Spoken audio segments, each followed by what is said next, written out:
Pas le lancer. Non, ça c'est flouté. Bah, je viens de le lancer de mon côté. Je suis Guillaume Doré, de la chambre de l'Isère. Ça Donc m'est fait voilà, ça. je vous l'enverrai. Ok, eh ben merci Guillaume. Merci, ouais, ça... Merci. Alors, du coup, merci d'être présent pour ce webinaire sur les déchets du bâtiment et de jardinage. On va vous présenter ce nouveau décret qui rentre en vigueur à partir du 1er juillet et qui concerne les entreprises du bâtiment et du jardinage.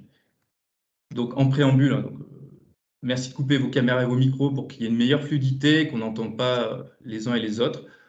La présentation sera enregistrée et ensuite, il ne faut pas hésiter dans le chat et dans les commentaires à poser vos questions. On essaiera d'y répondre au fur et à mesure. Et dans tous les cas, en fin de présentation, on prendra le temps de répondre à vos questions. Donc, il ne faudra pas hésiter à les poser. Donc, c'est une demi-heure, donc ça va être assez court et il y a de quoi dire. Donc, le sommaire, on va vous présenter le décret et du coup, ce qui découle du décret, c'est-à-dire qu'est-ce que vous devez mettre sur vos devis, les documents à récupérer, à savoir le bordereau de dépôt de vos déchets, les risques encourus, les différents accompagnements de la Chambre de métier pour vous accompagner dans cette application du décret. Et ensuite, on fera des points divers. Donc, je me présente, du coup, Olivier de Couic de la Chambre de métier de l'Isère et je serai accompagné de Charlène André de la Chambre de métier de la Drôme. Bonjour à tous. Donc, pour qui? Donc, ça concerne les entreprises de travaux de construction, de rénovation, démolition du bâtiment, ainsi que les travaux de jardinage. Et en quoi ça consiste, ce décret? C'est principalement 2 points essentiels visant à réduire les dépôts sauvages et pour également répondre aux différentes mesures des lois AGEC, c'est-à-dire loi anti-gaspillage et économie circulaire.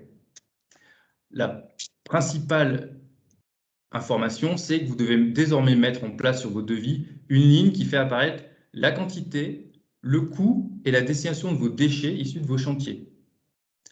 La deuxième information qui découle de la première, c'est vous devez récupérer auprès de votre collecteur, qu'il soit privé ou professionnel, public, un bordereau de dépôt qui précise du coup l'origine, la nature et la quantité de déchets collectés. Et comme je l'ai dit, donc du coup, ça rentre en vigueur le 1er juillet. Donc la formalisation de la ligne déchets, ça doit faire apparaître le coût associé aux modalités d'enlèvement et de gestion. Et ça doit également mentionner l'installation de destination du déchet en fonction de la typologie. Ce ne sera pas forcément la même déchetterie qui va accueillir à la fois vos déchets gravats ou bois. Donc ça sera à vous de voir en fonction de vos exutoires. Vous devez aussi récupérer ce fameux bordereau. On va vous présenter le devis et le bordereau. Donc sur votre devis, il faut qu'apparaisse la quantité totale des déchets générés durant la totalité du chantier. Donc ça veut dire qu'il faut que vous anticipiez la quantité. Donc ça nécessite un travail au préalable pour quantifier et estimer aussi le coût généré par le traitement de ces déchets-là. Vous devez faire également apparaître sur ce devis l'exutoire, c'est-à-dire la déchetterie professionnelle et les déchetteries communales également, par la raison sociale, l'adresse et le type d'installation. Et enfin, vous devez faire apparaître un coût associé aux modalités de gestion et d'enlèvement. Donc, je vais vous présenter un devis, un exemple. Donc, ça s'ajoute au devis que vous faisiez habituellement. Donc, c'est assez simple, c'est juste la dénomination du déchet, ou en tout cas, qu'est-ce que ça concerne? La gestion, le traitement des déchets, l'unité, c'est-à-dire c'est des mètres cubes, des kilos, des tonnes, la quantité, le prix unitaire hors taxe, et enfin, le total hors taxe. Et tout à la fin, l'exutoire, c'est-à-dire où vont être mis ces déchets-là. Donc, catégorie de déchets, plus l'installation de collecte envisagée.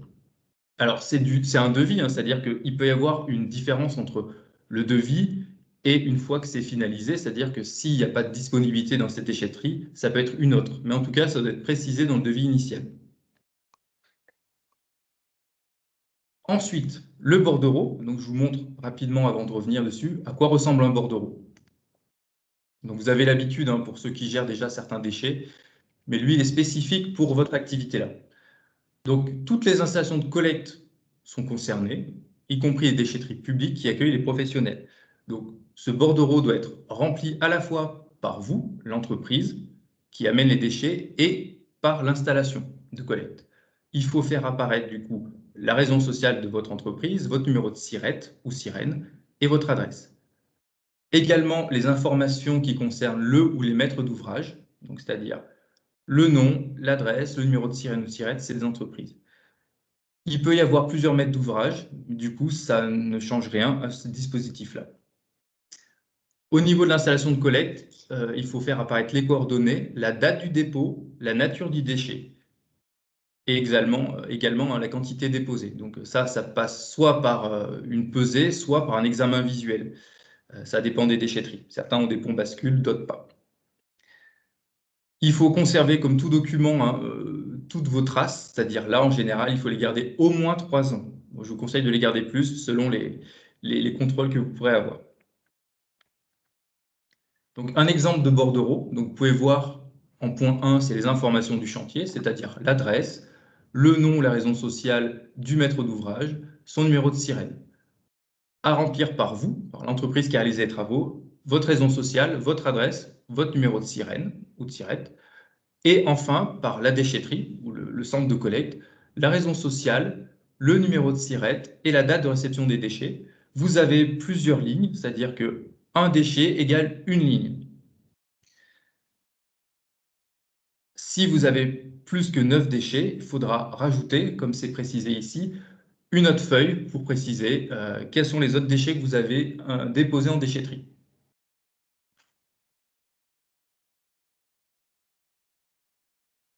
Donc, comme je l'ai dit auparavant, c'est un document à conserver au minimum 3 ans, que vous pouvez inclure dans votre registre de suivi des déchets. Donc, le registre suivi des déchets, c'est un document que vous devez déjà avoir mis en place, même si je sais qu'une bonne partie d'entre vous ne le font pas systématiquement, mais ça peut être un petit plus. Et vous devez transmettre ce bordereau au commanditaire des travaux ou à l'administration à leur demande. Pour rappel, le bordereau, le registre chronologique des déchets doit mentionner la date d'expédition du déchet, sa nature, le code du déchet. Donc ça, soit vous demandez à votre prestataire, soit vous allez sur le site Ineris où vous avez toute la typologie des déchets. Ça doit également mentionner la quantité, le poids, le volume, les unités, le nom et l'adresse de l'installation vers laquelle le déchet est expédié, le nom et l'adresse du transporteur s'il y a un transporteur, et le type de traitement, recyclage, incinération, etc. C'est un exemple de registre de déchets avec les différents points que je viens d'aborder. Donc ça peut être un document à ajouter en plus de la récupération de vos différents bordereaux. Pour aller plus loin, je vous ai mis un site internet qui permet de localiser les centres de collecte, qui est un site qui permet de voir, en fonction de la typologie de vos déchets, où est-ce que je peux les déposer. Donc ça concerne également tout ce qui est déchets non dangereux inertes, donc tout ce qui est bâtiment, ça vous concerne. Et ensuite, ça vous propose, en fonction de votre code postal, un lieu pour déposer vos déchets.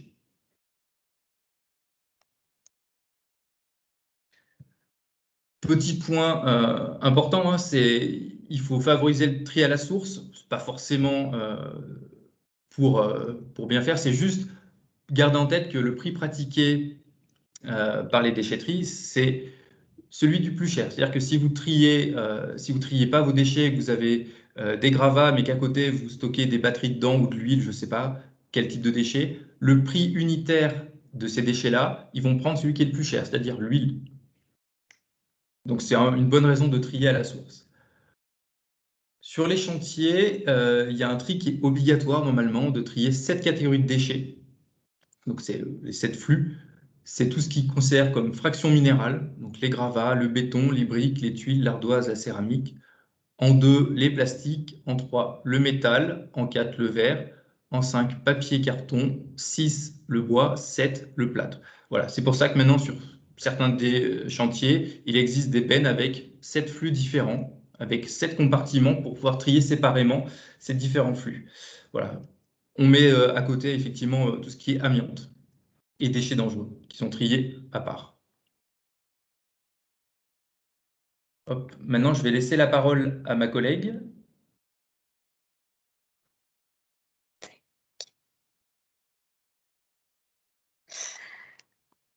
Alors, oui. Alors, qu'est-ce qui se passe en cas de sanction? Alors, qui dit réglementation dit effectivement risque de sanction si ne vous respectez pas cette nouvelle réglementation à partir du 1er juillet.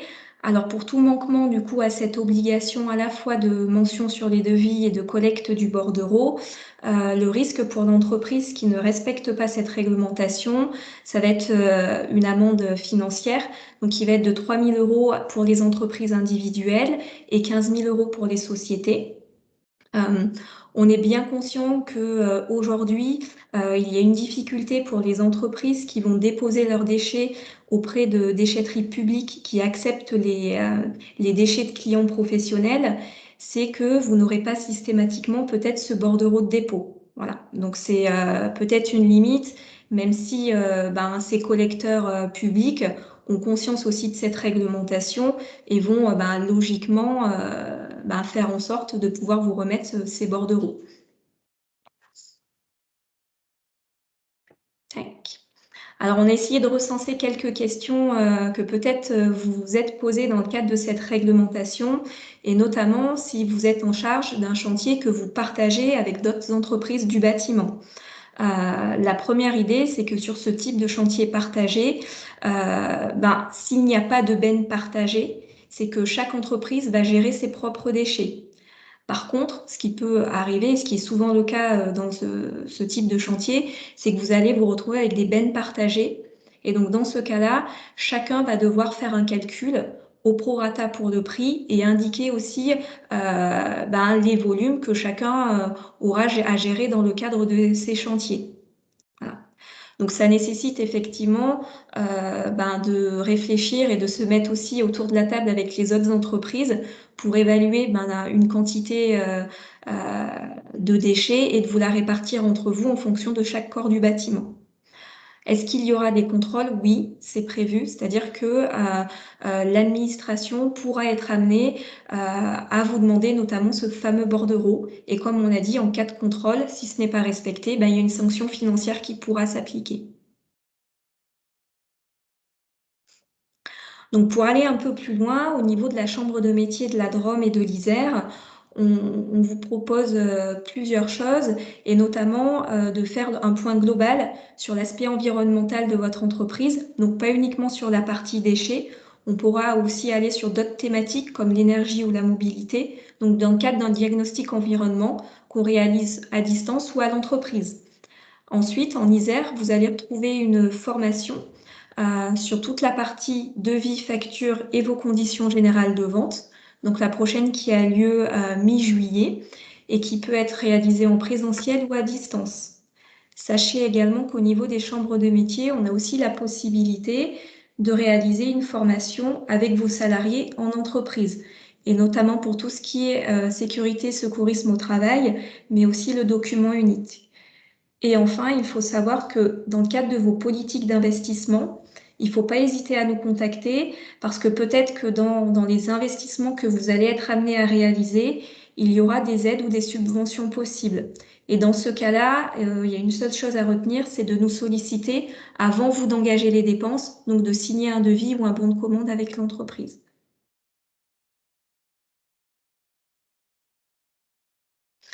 Et dernier point, si vous souhaitez nous recontacter, que ce soit donc du coup au sujet de la réglementation, donc qui est l'objet du webinaire en question, mais aussi pour aller un peu plus loin sur d'autres sujets liés à la thématique environnementale ou développement de votre entreprise et notamment sur tout ce qui concerne vos investissements, il ne faut pas hésiter donc à prendre contact avec Olivier, donc vous avez ses coordonnées, ou avec moi pour ce qui concerne la partie Drôme.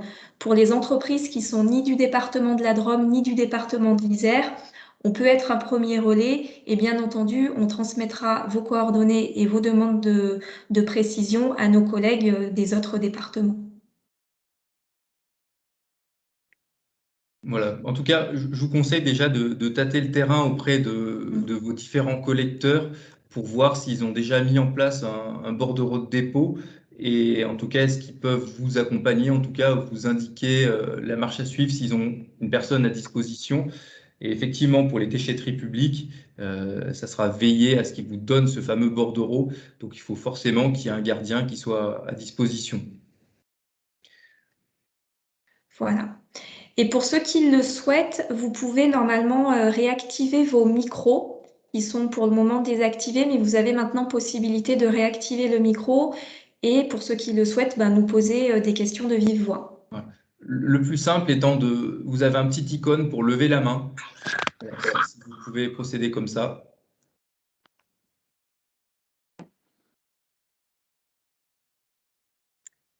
Pas de questions?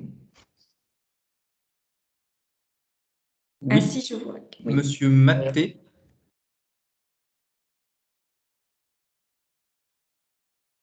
Il faut ouvrir votre micro. Faites pareil que moi.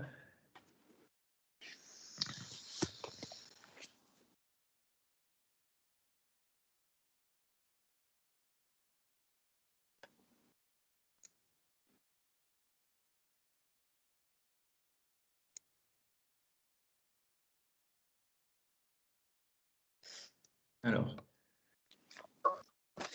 Oui, bonjour. Bonjour. Oui, bonjour.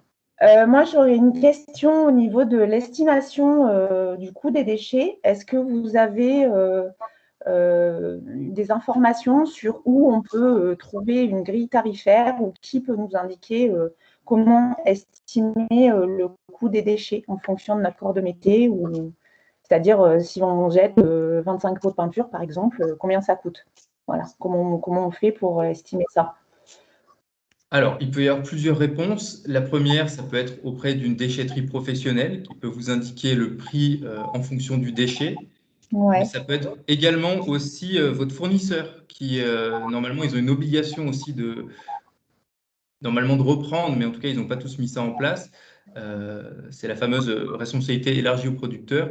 Ils doivent normalement reprendre les déchets. S'ils n'ont pas mis ça en place, en tout cas, ils peuvent vous informer sur où est-ce que vous pouvez les déposer et le coût potentiel. Mais en tout d'accord. cas, je n'ai pas d'informations sur une grille, les différentes grilles tarifaires. Ça dépend d'une région à l'autre. Ça dépend d'un déchet aussi à l'autre. D'accord. Merci.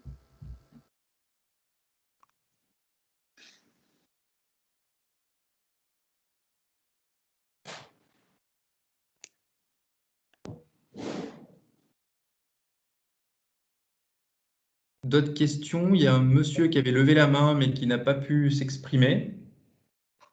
Oui, je ne sais pas si on m'entend. Bonjour. Oui, on vous entend. Oui. Voilà. Moi, je vous appelle est-ce que la Chambre des métiers, vous allez nous aider aussi par rapport aux prestataires de tri de déchets? Nous, par exemple, on est sur Grenoble et on a des gros soucis avec le mine qui est à l'intérieur de Grenoble qui facture forcément du DIB, même si vous faites du tri avec du carton, avec des déchets. On a des surfacturations qui sont énormes. On a des frais de prestation quand on arrive et qu'on dit bonjour pour rentrer dans la déchetterie, c'est 15 € alors que ça ne paraît pas aux conditions générales de vente.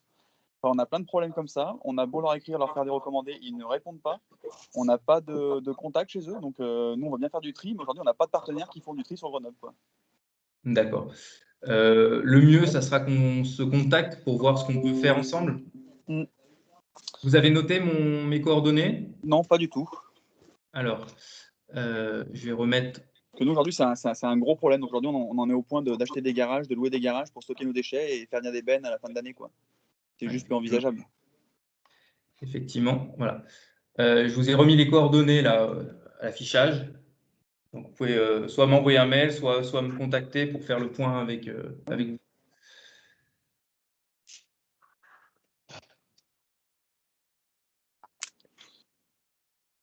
Ok. Donc, c'est avec le mine de Grenoble, hein. Ouais, avec le mine, ouais. Ok.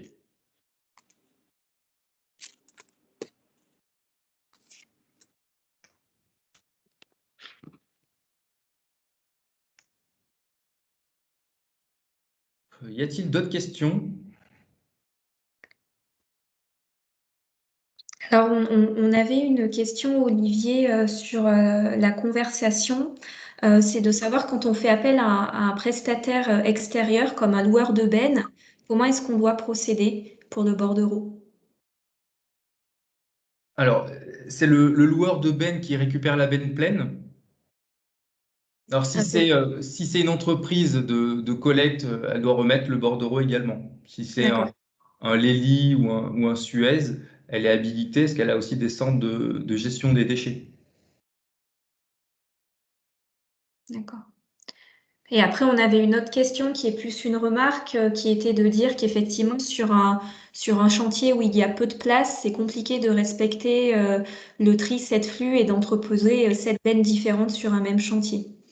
Alors justement, ils font des bennes où il y a c'est une seule benne avec différents flux. Il y a les Ok. 7. Alors effectivement, c'est pas toujours gérable, hein, surtout en plein centre-ville. Là, la meilleure solution, c'est d'essayer de faire au mieux et essayer de collecter les déchets, de trier, d'aller régulièrement en déchetterie. Mais effectivement, quand il n'y a pas trop de place, il n'y a pas de solution parfaite.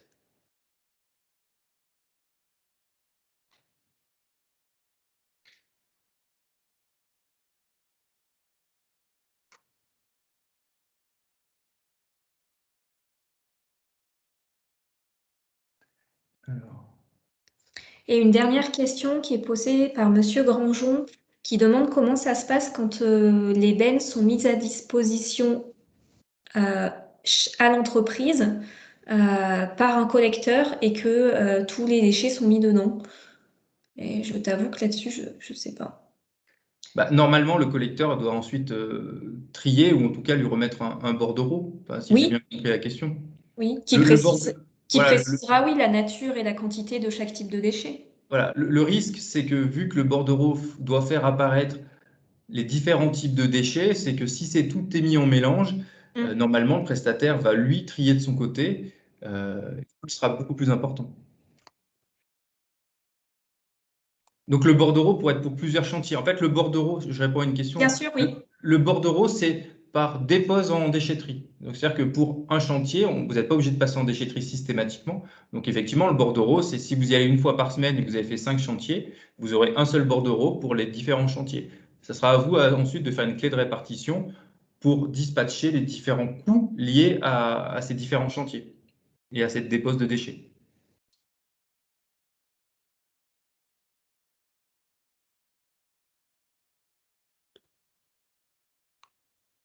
Il y avait aussi monsieur ou madame Reynaud, je ne sais pas si vous avez pris la parole, qui avait. C'est monsieur Reynaud, ouais. Bonjour. Bonjour. Vous m'entendez, oui? Oui, oui, très bien. Ouais. Non, moi j'avais une question donc, pour les bennes qui sont mises à disposition sur les chantiers. Donc souvent, on a beaucoup de chantiers où il y a souvent une benne, voire deux bennes à déchets. Et là, tous les corps des entreprises donc, jettent leurs déchets dans cette benne. Et cette benne est souvent gérée par un compte pro rata. Et là, à ce niveau-là, comment ça va se passer? Chaque entreprise va devoir faire un bon de dépôt en disant moi j'ai mis tant de mètres carrés de plaques de plâtre, moi tant de mètres carrés de déchets, par exemple d'étanchéité. Comment ça va se passer à ce niveau-là? Bah, normalement, ça se fait effectivement au prorata. C'est-à-dire qu'à la fois sur le devis initial, vous devez faire un prorata pour votre chantier à vous, même si c'est un chantier partagé.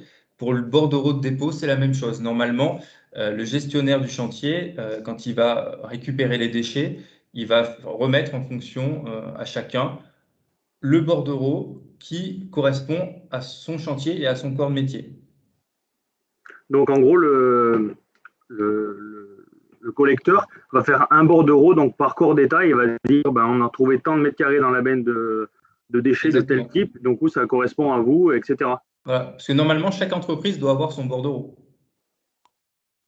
Voilà. Bon, je ne sais pas si vous avez déjà eu des retours hein, sur certains chantiers, si ils ont déjà commencé à mettre ça en place. Mais en tout cas, ça sera intéressant de voir s'ils l'ont pris en compte et comment ils vont faire. Mais normalement, effectivement, chacun doit recevoir son propre bordereau.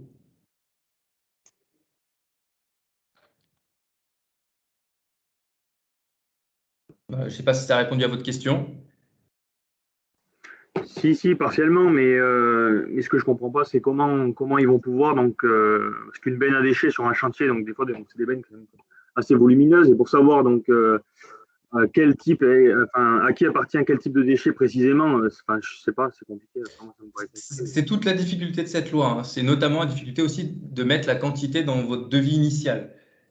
Donc peut-être qu'ils vont s'appuyer sur le devis initial pour savoir à peu près combien vous avez pu déposer dans la benne. Mais au début, ça va être un sacré casse-tête pour vous, les entreprises, hein, c'est-à-dire estimer de manière la plus plausible possible la quantité de déchets. Parce que votre client aussi, il va payer dans votre devis, hein. Vous mettez un coût aussi de gestion de ces déchets-là. Donc, il va payer aussi en fonction de ce que vous avez mis initialement. Non, parce que c'est vrai, parce qu'il y a le déchet donc propre du matériau qu'on utilise, et il y a le déchet aussi d'emballage. Et ça, des fois, donc c'est compliqué donc aussi à comptabiliser. Ouais. Oui, effectivement. Avoir l'usage. Avoir l'usage et peut-être que les producteurs de déchets aussi vont se mettre au diapason pour pouvoir vous dire sur ce qu'on vous livre, il y a tant de déchets pour l'emballage. Ça peut être des choses à mettre en place aussi. Il y a une espèce d'abac qui vous permet de savoir, moi, quand j'achète tant je sais pas, de moellons qui sont livrés entourés de plastique, il y a tant de quantité de plastique autour. Mais bon, ça va se mettre en place au fur et à mesure. Ouais, je comprends. Ouais. Ok, merci. Ensuite, il y avait monsieur ou madame Goba qui levait la main. Je reviens, c'est toujours moi. Est-ce que dans ce genre de loi, il ne serait pas plus facile d'imposer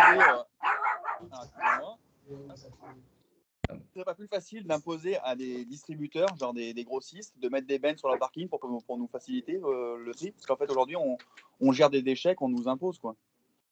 Tout à fait. Et normalement, c'est une loi aussi qui doit mettre ça en place. C'est déjà le cas. Normalement, tous les revendeurs ou les producteurs de déchets doivent reprendre les produits initiaux qu'ils ont mis sur le marché.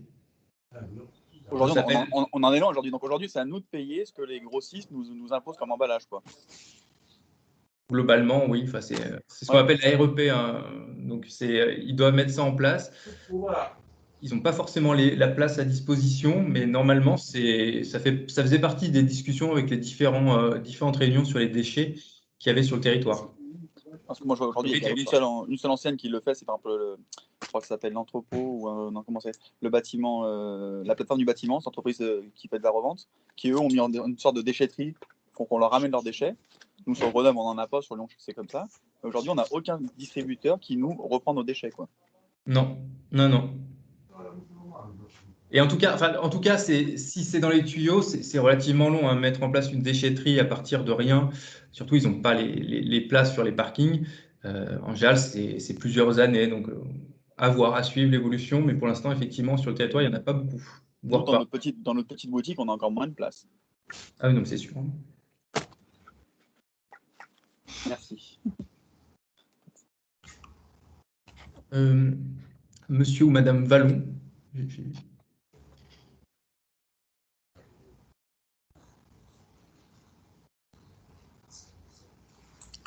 Ça marche ou pas, mon truc? Oui, ça marche, on vous entend. Oui, alors c'est pas madame Vallon, c'est madame Dantne. Pardon. Donc, pas de souci. Moi, le souci qu'il y a, c'est que nous, on a des prix bordereaux à l'année avec des contrats qu'on a signés et on ne peut pas faire une facture par rapport aux déchets. Donc, comment on fait, nous? Parce que si vous nous rajoutez des coûts et des coûts et des coûts, il y a un moment où les entreprises, elles vont couler. Oui, c'est sûr. Du coup, là, c'est le gouvernement qui a mis ça en place. Pour les déchets qui sont gérés à l'année, là, le mieux, c'est d'aller voir votre collecteur pour voir si ça peut être mensualisé ou en tout cas, sinon, faire une répartition mois par mois. Le problème, ça va être pour le bordereau qui ne sera pas forcément… Non, mais on ne peut pas leur facturer. Donc, tout l'argent que je vais donner pour la déchetterie, c'est de l'argent perdu. Parce que ça va. En fait, ce que je vous dis, c'est que nous, quand on remplace une porte, on a le prix de la main-d'œuvre et le prix de la fourniture. Oui. Voilà. Donc là, la déchetterie, c'était gratuit. C'est un moment. Donc tout ça, c'était pas informé. Donc nous, les bordereaux, ils sont faits avec une déchetterie gratuite. Maintenant, vous nous demandez de payer. Donc comment on fait pour payer? Alors, c'est pas forcément de mettre un prix, c'est-à-dire que si c'est gratuit, il n'y a pas à refacturer au client quelque chose qui est gratuit. Non, mais si vous nous le faites payer, comment on fait pour le refacturer au client? Parce qu'on a un bordereau de prix. Et le bordereau de prix, il est définitif pour 4 ans. En fait, vous nous faites un surcoût de prix. Que nous, on ne peut pas. Est-ce que la loi a dit, vous avez le droit de le facturer à votre client malgré que vous saviez un prix bordereau? J'ai pas tout compris à votre question, je suis désolé. En fait, chaque année, tous les 4 ans, on fait des prix bordereaux avec les prix incluant tout est compris dedans. Si, par exemple, pour une porte, si on facture 100 € la porte, tout est compris. La pose de la porte, la fourniture de la porte, l'évacuation de la porte, tout ça. D'accord. Donc, Oui. tout ça. Maintenant, vous nous demandez de faire des bordereaux avec des prix, des lignes de facturation et tout ça. Comment on fait pour refacturer alors que le prix, il est définitif? Je n'ai pas le droit de le modifier. Pourquoi vous n'avez pas le droit de modifier votre prix? Parce que c'est un prix qu'on signe à l'année et qu'on signe sur un bordereau de 4 ans avec les organismes sociaux. D'accord, ok, c'est avec des organismes sociaux. Ok. En tout cas, si on vous reprend vos déchets gracieusement via la collectivité, il faut juste que vous récupériez, vous, le bordereau auprès de la collectivité, mais ça comment dire, ça ne grève pas votre prix, du coup. Si c'est Oui, gratuit, mais non, c'est payant.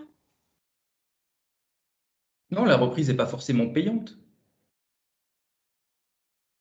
D'accord. Il faut juste récupérer le bordereau. Vous, si on récupère vos déchets gratuitement, il faut le préciser dans le devis que la ligne coût de gestion des déchets, c'est gratuit.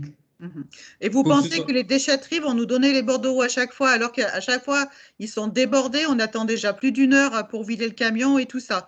Donc, vous pensez qu'ils vont le faire le nécessaire. Alors, sachant que des fois, il y a certaines personnes qui ne savent même pas écrire.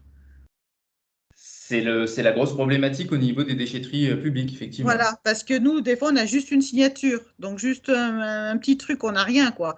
Il n'y a pas d'écriture, il n'y a rien. Ils disent pas ce qu'on a jeté, ce qu'on a fait et tout ça. Et nous, on n'y va qu'une fois tous les 15 jours, donc on rassemble dans le camion, on rassemble tout. Et c'est problématique ce que vous nous demandez de faire. On ne peut pas Alors, passer 4 heures ou 5 heures à vider le camion, un mètre là, un mètre là, un mètre là, quoi. je précise, hein, ce n'est pas la Chambre de métier qui a décidé la loi, hein, en tout cas, c'est le gouvernement. C'est pas, nous, on fait juste une information pour en discuter, mais ce n'est pas nous qui avons décidé de mettre en place cette loi. Mais il n'y a pas un système plus simple, parce que là, c'est trop compliqué ce que vous faites. La loi est trop compliquée. Là, les gens vont paniquer, là, c'est normal, hein. Peut-être qu'ils vont reprendre la loi, effectivement, en voyant que c'est trop complexe, peut-être pour certaines entreprises. Voilà, elle n'est pas encore entrée en vigueur. Oui, Donc, mais elle rentre dans 5 jours en vigueur. oui, Donc, c'est pas en 5 jours qu'on peut faire changer le monde, quoi. non, non, non. Mais bon, en tout cas, de votre côté, vous, sur la ligne refacturation du coût des déchets, vous pouvez mettre que c'est repris gracieusement par la collectivité et demander à la collectivité, si elle peut, vous remettre un bordereau. Que limite, si vous voulez faire gagner le temps, c'est que vous pré-remplissez le bordereau. Mais bon, le mieux, ça serait que ce soit la déchetterie elle-même qui le remplisse. Mais j'ai conscience, en tout cas, que ça ne sera pas facile dans un premier temps de mettre ça en place. Non, mais c'est même impossible. C'est même impossible. Pour nous, les petites entreprises, on n'a pas le dos assez solide pour faire tout ça, quoi. Il y a trop. On est déjà enseveli sous la paperasse, je vous dis pas. Donc, si on nous demande encore, et puis de conserver les papiers, on nous dit plus de papier, plus rien, faire les ordinateurs, et puis après, on nous dit, bah, conservez ci, conservez ça, conservez ça. Vous vous rendez compte le tas de paperasse qu'on va avoir? Oui, j'en ai conscience. Oui. En plus, les gars, quand ils se baladent avec les camions, le papier il peut s'envoler par la fenêtre, ils peuvent le perdre, ils nous perdent déjà des bons de commande. Donc, des papiers comme ça qui vont s'entasser, c'est aberrant, quoi. Oui, bon, après, bon, ça sera à voir. On va laisser la parole aux autres, si vous le voulez bien. Ouais, ouais. Est-ce que Madame Manet, qui avait levé la main, Oui, mais une autre personne a un peu posé ma question. C'est surtout comment estimer, estimer en fait le temps, oui, mais le coût en fait de la gestion des déchets, mais surtout si on a, comment dire, si la déchetterie est publique et qu'elle ne prend rien, du coup, on va faire un bloc dans le devis qui détaille ce qu'on fait pour gérer le déchet. Mais si on n'a pas de coût de la déchetterie, finalement, mis à part le temps qu'on prend pour l'amener à la déchetterie, il n'y a pas de coût à rajouter finalement. non. Alors, tout simplement, c'est que la loi a été prise au niveau national et que, comme c'est le cas notamment à Grenoble ou dans le Pays Voironnais, c'est que la collectivité n'a pas n'est pas censé forcément récupérer les déchets des professionnels. Donc c'est pour ça que maintenant, ils ont mis en place tout ce qui est déchetterie professionnelle pour pallier justement aux fermetures des déchetteries publiques aux professionnels. Donc voilà, donc effectivement, sur certains territoires, il y a encore les déchetteries publiques qui récupèrent les déchets des pros. C'est de moins en moins le cas en tout cas. Oui, Donc, donc il y a juste, oui. juste si finalement notre déchetterie locale publique nous dit ben on prend réellement plus les déchets des pros, que finalement là on aura un coût et à répercuter sur le devis C'est et ça. à estimer. Mais les déchetteries qui prennent un coût, elles aident bien quand même à estimer ça du coup, non? Bah, les déchetteries professionnelles, là, il n'y aura aucun problème parce que vous payez exactement, parce qu'il y a souvent des ponts bascules, donc vous payez pour ce que vous déposez. C'est pour les déchetteries publiques. Le problème, c'est qu'en général, c'est fait à l'œil. Donc, vous pouvez vous retrouver à payer finalement plus cher ou pas assez cher, donc ce qui sera à votre avantage. Mais en tout cas, bon, c'est les balbutiements de cette loi. On va voir aussi les points forts, mais aussi les limites dans pas très longtemps. De toute façon, j'imagine, comme toute évolution de réglementation, les contrôles, ça sera peut-être pas au mois de juillet pendant qu'on se met en place. Non, on n'a pas d'infos à ce sujet-là, mais bon, ils vont quand même laisser le temps de la mise en place, que ce soit au niveau des entreprises, mais aussi au niveau des déchetteries. Parce que les déchetteries ne sont pas forcément toutes adaptées pour remettre aussi ces bordereaux et tous ces documents. Okay. Vous nous ferez passer le PowerPoint, du coup, où vous mettez en détail ce qu'il faut bien mettre sur les devis. Vous allez nous le faire suivre, on y aura accès. Oui, je vais le faire suivre. Okay. Merci. Ensuite, monsieur ou madame Courteau, je ne sais pas. Oui, vous m'entendez? Oui, très bien. Voilà, ma question, c'est par rapport aux déchetteries publiques. Je suis auto-entrepreneur, je fais du jardinage et du bricolage. C'est un service à la personne, à domicile. Oui. Et si mes déchetteries sont prêtes avec leur bordereau, risque-t-on une sanction malgré ça, alors que ça ne vient pas de nous? Si la déchetterie, il n'y a personne pour venir, même si j'ai entendu je pouvais pré-remplir pour eux un bordereau puis qu'ils n'aient plus qu'à me le tamponner, signer, si vraiment il n'y a rien de fait, qu'est-ce que moi je risque? Alors pourtant j'étais en règle et ça vient d'eux le problème. Bah, le souci, c'est que en cas de contrôle, ils vont vérifier si vous avez mis quelque chose sur le devis et ils vont vous demander qu'est-ce que vous avez fait de ces déchets-là. Donc, voilà. Il faut pouvoir leur présenter une preuve, en tout cas, comme quoi vous avez déposé vos déchets quelque part. C'est-à-dire que s'ils ne sont pas déposés en déchetterie, ils peuvent être déposés dans la nature. Donc, là, c'est votre parole contre la leur, en gros. D'accord. Et après, au niveau de déchets verts, si il y a une partie que je recycle par moi-même depuis ma structure, et je ne vais pas en déchetterie, et c'est du compostage, et puis voilà, c'est tout. Donc là, je mentionne mon lieu chez moi, en fait. Alors, c'est pour tout ce qui est déchets verts, là? Oui, de tonte, ouais, taille, etc. C'est où je vais composter, en fait, et c'est chez moi, enfin, c'est chez là où je suis, où j'ai de l'espace pour stocker et puis composter, et puis voilà, quoi. Je ne mets pas spécialement tout en déchetterie, quoi. En déchets verts, je vais mettre les gros bois ou des trucs comme ça. Ouais, après, sur tout ce qui est déchets verts, la problématique est moins importante, surtout si vous faites des petits volumes. Pensez quand même bien à préciser dans le devis ce que vous en faites et la quantité. D'accord, ok. Parce qu'ils vont être peut-être moins regardants si vous avez effectivement 50 kg de gazon par an, si vous avez 500 tonnes. Oui, non, ce n'est pas le cas. D'accord, ok. C'est tout pour moi, merci. Merci. Ensuite, est-ce qu'il y avait d'autres questions? Il y en a qui avaient déjà levé la main auparavant.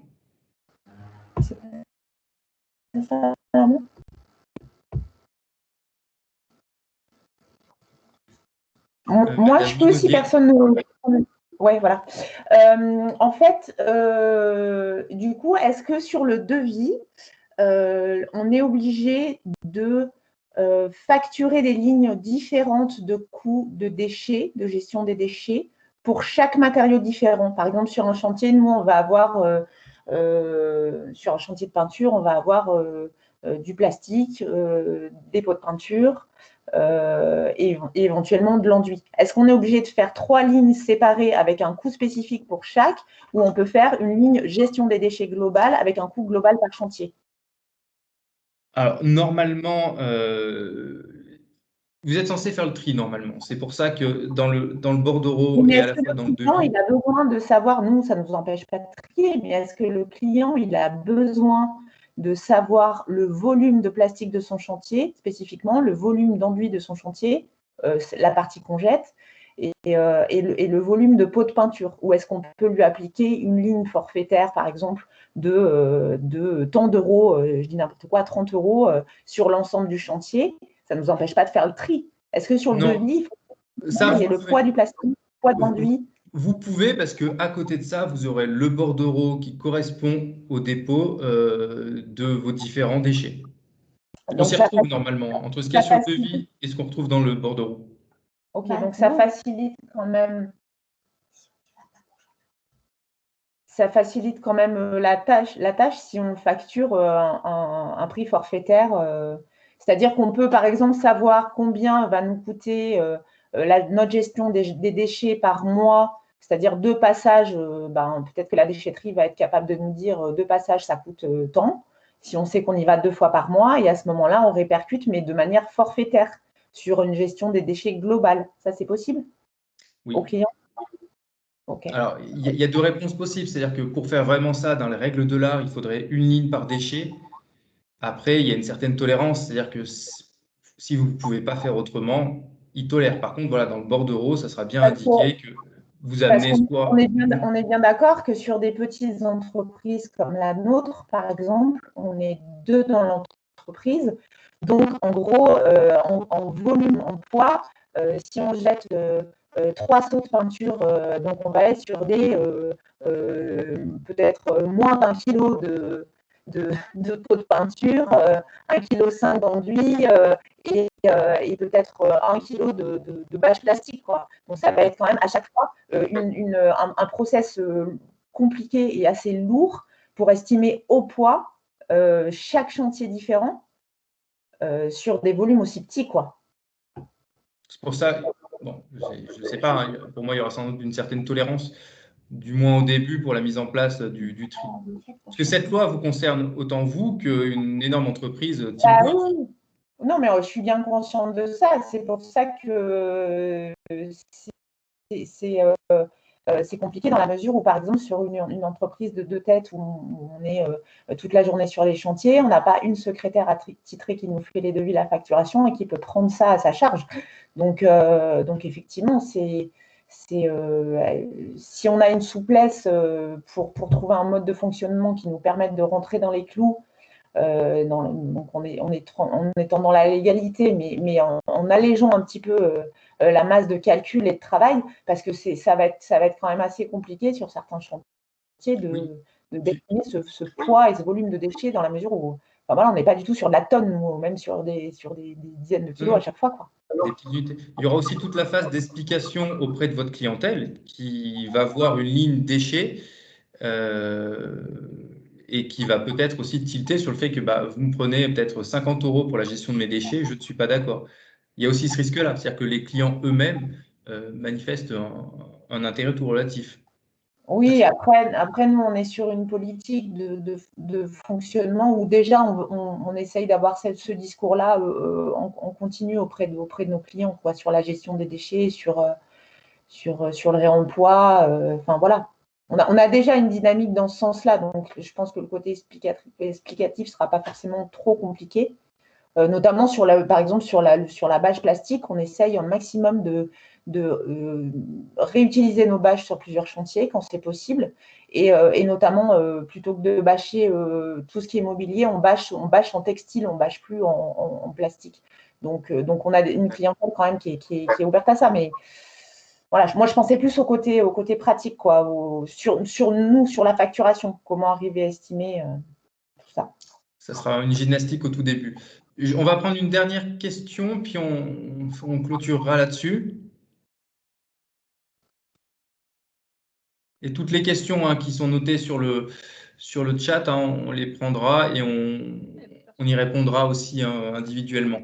Ok. Je peux une dernière question, s'il vous plaît. Oui. Du coup, Allez-y. si jamais notre client nous dit, bah écoutez, moi le traitement des déchets ne m'intéresse pas, ça coûte trop cher, je le prends à ma charge. Comment on gère? C'est une grande question à laquelle je n'ai pas eu de réponse pour l'instant, c'est-à-dire si le client garde ses déchets, est-ce que c'est possible? Le problème, c'est que vous n'avez aucune trace de ce qu'il en gestion fait. de ces déchets. Et comment on va le gérer ça? Une attestation au client, je pense. Ça sera sans doute effectivement une attestation. Notez dans le devis que c'est le client qui récupère. Par contre, le client, lui, n'aura aucune preuve qu'il a déposé les déchets d'une manière ou d'une autre. Donc, j'ai posé la question à un organisme qui devrait pouvoir me répondre. Là, pour vous répondre à la question, je serais tenté de dire normalement, ce n'est pas au client de gérer ses déchets, mais c'est à vous. Mais on sait que ça se fait de plus en plus. Donc, voilà, je note bien la question et j'essaie de vous apporter une réponse dès que je peux. Très bien.